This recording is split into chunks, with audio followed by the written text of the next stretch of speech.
Friends, ನಿನ್ನೆ ಅಡುಗೆ ಮಾಡ್ಬೇಕಾದ್ರೆ ನಿನ್ನೆ ಒಗ್ಗರಣೆ ಸುಟ್ಟೋಗಿತ್ತು. ಈ ಥರ ವಿಡಿಯೋ ಮಾಡ್ಕೊಂಡು ಮಾಡ್ತಾ ಇರಬೇಕಾದ್ರೆ ಆದರೆ ಏನೋ ಇಂಟ್ರೆಸ್ಟ್ ಮಾಡಬೇಕು ಅಂತ ಅದಕ್ಕೆ ಮಾಡಕ್ಕೆ ಹೋಗಿ ಒಗ್ಗರಣೆ ಸುಟ್ಟು ಅಡುಗೆ ಹಾಳಾಗಬಾರ್ದಲ್ವ, ಅದಕ್ಕೆ ಇದು ಮುಗಿಸ್ಕೊಂಡು ಮಾಡ್ತೀನಿ. ಮಾಡಿದ್ದೀನಿ ಅಡುಗೆ ಮನೆಯಲ್ಲೇ ಎಂಡ್ ಮಾಡಬೇಕು ಅಂತ. ಈ ವಾರ ಮಾತ್ರ ಅಡುಗೆ ಮನೆಯಿಂದ ರಿವ್ಯೂ ಹೇಳ್ತಾ ಇರ್ತೀನಿ ಅಷ್ಟೇ. ಯಾವ ತರ ಅಂದ್ರೆ ಬಿಸಿಬೇಳೆ ಬರ್ತಾ ಇತ್ತು. ನಿನ್ನೆ ಬಿಗ್ ಬಾಸ್ ಬಿಸಿಬೇಳೆ ಬರ್ತಾ ಇತ್ತು ಅಲ್ವಾ? ನನಗನ್ಸಿರೋದು ನಿನ್ನೆ ಬಿಗ್ ಬಾಸ್ ಮಾತ್ರ ಬಿಸಿಬೇಳೆ ಬರ್ತಾ ಇತ್ತು ಅಂತ ಅನಿಸ್ತು. ನಿನ್ನೆ ಬಿಗ್ ಬಾಸ್ ಅಲ್ಲಿ ಟಾಸ್ಕ್ಗಳಲ್ಲಿ ಎಮೋಷನ್ ಇತ್ತು, ಮತ್ತೆ ಡ್ರಾಮಾ ಇತ್ತು, ಜಗಳ ಇತ್ತು, ಕಾಮಿಡಿ ಇತ್ತು. ನಿನ್ನೆ ಎಪಿಸೋಡ್ ಫುಲ್ ಮಜಾನೇ ಇತ್ತು. ಒಂದೊಂದಾಗಿ ಮಾತಾಡೋಣ. ಬಿಗ್ ಬಾಸ್ ಕತೆ ಜೋಯ್ಸ್ ಕಿಚನ್ ಅಲ್ಲಿ ನಿಮ್ಮ ಜೊತೆ. ಎಲ್ರಿಗೂ ನಮಸ್ಕಾರ. ಕರ್ನಾಟಕದವರಿಗೆ, ಹೈದರಾಬಾದ್ನವರಿಗೆ ಎಲ್ರಿಗೂ ನಮಸ್ಕಾರ. ನನ್ನ ಚಾನಲ್ ನೋಡ್ತಿರೋದು 100 ಜನ ಆದ್ರೂ ಆ 100 ಜನಕ್ಕೋಸ್ಕರ ನಾವು ಈ ವಿಡಿಯೋ ಮಾಡಬೇಕು ಅಂತ ಮಾಡ್ತಾ ಇದ್ದೀನಿ ನಾನು. ನಿನ್ನೆ ಎಪಿಸೋಡ್ ಅಲ್ಲಿ ರಾಶಿಕಾ ಅವರ ಪರದಾಟ ನೋಡಿದ್ರೆ ಅಯ್ಯೋ ಅನಿಸ್ತು ನನಗೆ. ನಿಮ್ಗೆ ಅನಿಸ್ತು? ಕ್ಯಾಪ್ಟನ್ಸಿ ಟಾಸ್ಕ್ ಮಾತ್ರ ರಾಶಿಕಾ ಇನ್ನು ಕೊಟ್ಟರೆ ಮಾಡ್ತಾರ ಇಲ್ಲ ಅಂತ ನನಗೆ ಡೌಟ್ ಬಂದಿದೆ. ಆ ಥರ ಇತ್ತು ನಿನ್ನೆ ಮೊನ್ನೆ ಆಗಿರೋ ಆಟದಲ್ಲಿ ಡ್ರಮ್ಮಿನ ಟಾಸ್ಕ್ ಅರ್ಧಕ್ಕೆ ನಿಂತಿದೆ ಅಂತ ನಿನ್ನೆ ಕೆಲವು ಸೋಷಿಯಲ್ ಮೀಡಿಯಾದಲ್ಲಿ ಯೂಟ್ಯೂಬ್ ಎಲ್ಲ ನೋಡಿದ್ವಿ. ಆಟ ನಿಲ್ಲಿಸಿದ್ದಾರೆ ಅಂತ ನಿನ್ನೆ ಅದು ಕಂಟಿನ್ಯೂ ಆಯ್ತು ಆಟ. ಡ್ರಮ್ಮಿನ ಟಾಸ್ಕ್ ನಿಲ್ಲೇ ಕಾವೇರಿ ಅಂತ. ಕಾವೇರಿ ತಮಿಳ್ನಾಡಿಗೆ ಹೊರಟೋಗ್ಬಿಟ್ಲು. ತಮಿಳ್ನಾಡು ಬಿಗ್ ಬಾಸ್ಗೆ ಹೋಗಿರ್ಬೋದು ಕಾವೇರಿ. ನಿನ್ನೆ ಆಟ ಆ ಟಾಸ್ಕ್ ಮಾತ್ರ. ಇವತ್ತಿನ ಪ್ರೊಮೋ ನೋಡ್ಕೊಂಬರೋಣ. ಮೊದಲು ಸಂಗ್ರಹಿಸುವ ದಂಡ ಹೇಳುತ್ತದೆ.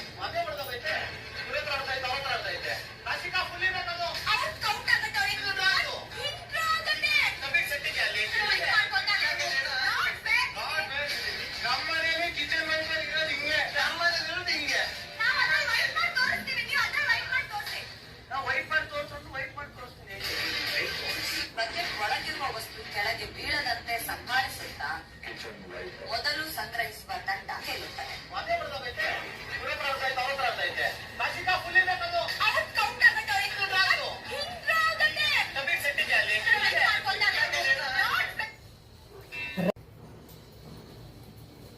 ಆ ಟಾಸ್ಕಲ್ಲಿ ಗಿಲ್ಲಿ ಟೀಮ್ ಗೆದ್ದಿದೆ. ಗಿಲ್ಲಿ ಟೀಮಲ್ಲಿ ರಘು ಮತ್ತು ಗಿಲ್ಲಿ ಅವರು ಕ್ಯಾಪ್ಟನ್ಸಿ ಟಾಸ್ಕ್ಗೆ ಸೆಲೆಕ್ಟ್ ಆಗಿದ್ದಾರಲ್ವಾ. ಗಿಲ್ಲಿ, ರಘು, ಸೂರಜ್, ಕಾವ್ಯ ಕ್ಯಾಪ್ಟನ್ಸಿ ಟಾಸ್ಕ್ ಆಡೋದು. ಆಟ ಚೆನ್ನಾಗಿತ್ತು. ಒಂದು ಬಿಗ್ ಬಾಸಲ್ಲಿ ನಾನು ನೋಡಿರೋ ಪ್ರಕಾರ ಬಾಲ್ ಟಾಸ್ಕ್ಗಳೆಲ್ಲ ಚೆನ್ನಾಗೇ ಆಡ್ತಾರೆ ಎಲ್ಲರೂ. ಯಾಕೆಂದರೆ ಕ್ರೇಜಿ ಇರೋದು ಕೂಡ ಕ್ರಿಕೆಟ್ಗೆ ಕ್ರೇಜಿ ಜಾಸ್ತಿನೇ ಅಲ್ವಾ. ಅದೇ ಥರ ಇಲ್ಲಿ ಬಿಗ್ ಬಾಸಲ್ಲಿ ಕೂಡ ಬಾಲ್ ಟಾಸ್ಕ್ ಮಾತ್ರ ಏನಂತಾರೆ ವಾಸ್ತು ಪ್ರಕಾರ ಚೆನ್ನಾಗಿರುತ್ತೆ ಅಂತ ಅನಿಸುತ್ತೆ. ಗಲಾಟೆ ಇಲ್ಲ, ಚೆನ್ನಾಗಿ ಆಡಿದ್ರು ಆಟನ. ನಿಮಗೇನು ಅನ್ನಿಸ್ತು ಅಲ್ವಾ? ಇನ್ನು ಎಮೋಷನ್ ಎಲ್ಲಿ ಬಂತು ಅಂತ ಹೇಳ್ತೀನಿ ಕೇಳಿ. ನನಗನ್ಸಿದ್ದು ಎಮೋಷನ್ ಎಲ್ಲಿ ಅಂತಂದರೆ ನಿನ್ನೆ ಬಿಗ್ ಬಾಸ್ ಮನೆಯಲ್ಲಿ ಎಪಿಸೋಡಲ್ಲಿ ಬೆಳಗ್ಗೆ ಅದು ಹಾಡು ಹಾಕಿದ್ರಲ್ಲ, ಮಾಳು ಹಾಡು ಹಾಕಿದ್ರು. ಅದು ಮಾಳು ಹಾಡು ಅಂತ ನಮಗೂ ಗೊತ್ತಿರಲಿಲ್ಲ. ಹಿತ್ತೆಲ್ಲ ಕರಿಬೇಡ ಮಾವ ಅನ್ನೋ ಹಾಡು ಯಾವತ್ತೂ ಕೇಳಿರಲಿಲ್ಲ. ನಿನ್ನೆ ಆ ಹಾಡನ್ನ ಕೇಳಿದ್ವಿ. ಅದು ಮಾಡು ಹಾಡಂತೆ. ಆ ಹಾಡು ಹಾಕಿದವಾಗ ಎಲ್ಲರೂ ಡ್ಯಾನ್ಸ್ ಮಾಡ್ತಾ ಇದ್ರು. ಆದರೆ ರಕ್ಷಿತಾ ಸೀಕ್ರೆಟ್ ರೂಮಲ್ಲಿ ಡ್ಯಾನ್ಸ್ ಮಾಡ್ತಾ ಇದ್ಲು. ನಾನು ನೋಡಿದಾಗ ರಕ್ಷಿತಾ ಅಳೋ ಥರ ಕಾಣಿಸ್ತು. ಯಾಕೆ ಅಳ್ತಾ ಇದ್ದಾಳೆ ಅಂತ ನಂಗೆ ಫಸ್ಟ್ ಡೌಟ್ ಬಂದಿರೋದು. ಆಮೇಲೆ ನೋಡಿದ್ರೆ ರಕ್ಷಿತಾ ಅದರೊಳಗೆ ಆ ಹಾಡನ್ನು ಮಾಳು ಅವರು ರಕ್ಷಿತಾಗೆ ಹೇಳ್ಕೊಟ್ಟಿದ್ದಾರಂತೆ ಫುಲ್ ಸಾಂಗು. ಆ ಹಾಡನ್ನು ಮಾಳು ಜೊತೆ ನಾನು ಹಾಡಬೇಕಿತ್ತು ಅಂತ ರಕ್ಷಿತಾ ಫೀಲ್ ಮಾಡ್ಕೊಂಡಿದ್ದು ಕಾಣಿಸ್ತು ಅಲ್ಲಿ. ಅದು ಎಮೋಷನಲ್ ಆಗಿತ್ತು ಸ್ವಲ್ಪ. ನಿಮಗೇನು ಅನ್ನಿಸ್ತು? ನನಗನ್ಸಿರೋದು ಅದು ಎಮೋಷನ್ ಆಗಿತ್ತು ಸ್ವಲ್ಪ ಅಂತ ಅನ್ನಿಸ್ತು ನನಗೆ. ಪಾಪ ಒಂದು ಹಾಡಿಗೋಸ್ಕರ ಎಷ್ಟು ಜನ ಎಮೋಷನ್ ಆಗ್ತಾರೆ ಅನ್ನೋದು ನೋಡಿ. ಇನ್ನು ಡ್ರಾಮಾ ಇತ್ತಲ್ವ ನಿನ್ನೆ? ಇತ್ತಾ ಇಲ್ವಾ? ನಿಮ್ಗೇನು ಅನಿಸ್ತು? ಡ್ರಾಮಾ ಅಂತ ಅನ್ನಿಸ್ತಾ? ಗಿಲ್ಲಿ ಮತ್ತು ರಜತ್ ಅವರು ಮಾತಾಡ್ತಾ ಇರೋದನ್ನ ನಾನು ಕೇಳಿಸ್ಕೊಂಡಿರೋದು ಅಷ್ಟು ಬಿಟ್ಟರೆ ಇನ್ನೇನಿಲ್ಲ. ನಿಮಗೇನು ಅನ್ನಿಸ್ತು ಅನ್ನೋದ ಕಾಮೆಂಟ್ ಮಾಡಿ. ಯಾರದ್ದು ಡ್ರಾಮಾ ಅನ್ನೋದನ್ನ ಕಾಮೆಂಟ್ ಅಂತ ತುಂಬ ಸರಿ ಹೇಳ್ತಿದ್ದೀನಿ ಅನ್ಕೋಬೇಡಿ. ಇದು ರಿವ್ಯೂ ಥರ ಮಾಡೋದ್ರಿಂದ ನಿಮ್ಮ ಅನಿಸಿಕೆ ನನ್ನ ಅನಿಸಿಕೆ ಟ್ಯಾಲಿ ಆಗುತ್ತಾ ಇಲ್ವಾ ನೋಡೋಣ ಅಂತ, ಅಷ್ಟು ಬಿಟ್ಟರೆ ಇನ್ನೇನಿಲ್ಲ. ರಜತ್ತು ಮತ್ತು ಗಿಲ್ಲಿ ಕೂತ್ಕೊಂಡು ಮಾತಾಡ್ತಾ ಇದ್ರು. ಚೈತ್ರ ಎಮೋಷನ್ ಆಗಿರೋದು. ಚೈತ್ರ ಬಗ್ಗೆನೇ ಮಾತಾಡ್ತಾ ಇದ್ದಾರೆ ಅಂತ ನನಗೆ ಅನಿಸಿರೋದು. ಏನು ಅಂದರೆ ರಜತ್ ಅವ್ರು ಹೇಳ್ತಾ ಇದ್ದಾರೆ, ಬಿಗ್ ಬಾಸ್ ಮನೆಯಲ್ಲಿ ಡ್ರಾಮಾ ಮಾಡ್ಕೊಂಡಿರೋಕ್ಕಾಗಲ್ಲ, ಏನಿದ್ರೂ 1 ವಾರ 2 ವಾರ ಮಾತ್ರ ಅಂತ. ಅದು ಕರೆಕ್ಟ್. ನಿಮ್ಮ ಪ್ರಕಾರ ಕರೆಕ್ಟಾ ಏನು?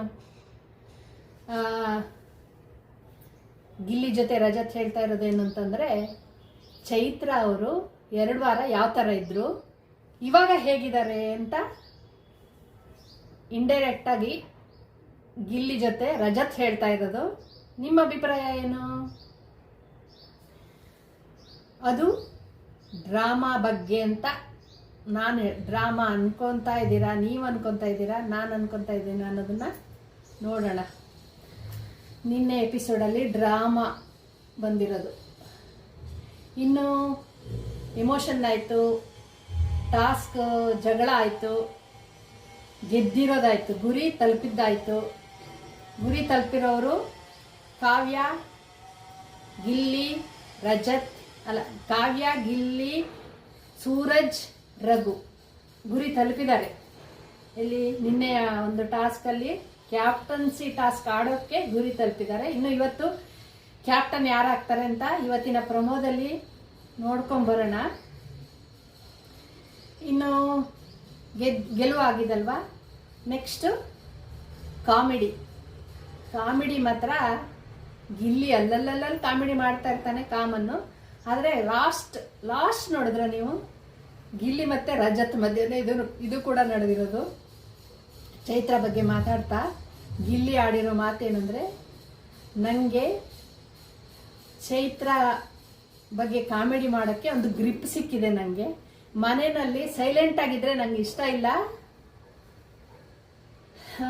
ಅದಕ್ಕೋಸ್ಕರ ಚೈತ್ರನ ಹಿಡ್ಕೊಂಡು ಕಾಮಿಡಿ ಮಾಡ್ತೀನಿ ಅಂತ ನಿನ್ನೆ ಹೇಳ್ತಾ ಇದ್ದಾರೆ. ಅವ್ರ ವರ್ಡ್ಸ್ಗಳು ನನಗೆ ಹೇಳಕ್ಕೆ ಬರಲ್ಲ, ಆ ಥರ ಗಿಲ್ಲಿ ಕಾಮಿಡಿ ಅನ್ನಿಸ್ತು ನಿನ್ನೆ. ಇದಿಷ್ಟು ನಿನ್ನೆ ನಡೆದಿರೋ ಟಾಸ್ಕ್ಗಳ ಬಗ್ಗೆ. ಇನ್ನು ಇವತ್ತಿನ